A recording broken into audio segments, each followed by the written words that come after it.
Mr. Malloy, this is Mia Harper. I'd like to meet with you to discuss your case. What the prosecution has is pretty damning. I know that you have an eye for details, so don't leave anything out.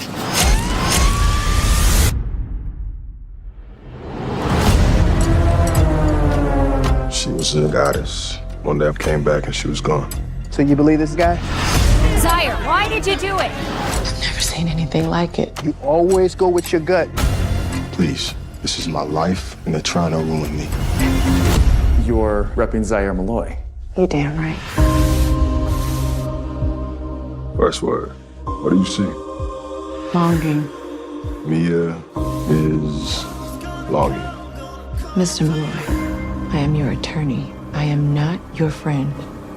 He liked to pull my hair and make me gag. He was sadistic. I'm type of man loves to see pleasure on my woman's face, not pain. What do you think? If he's not lying, he is a psychopath. Come here. That does not seem appropriate. Your eyes know it's appropriate. Close your eyes.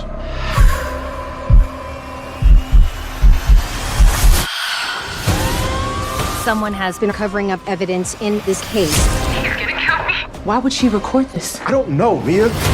DNA found in one of your paintings. It's enough to bury your ass. You can do it. Don't you lose this.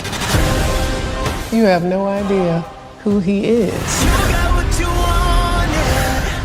A snake is never violent when stalking their prey. It's only when they get right into striking distance that they become very violent.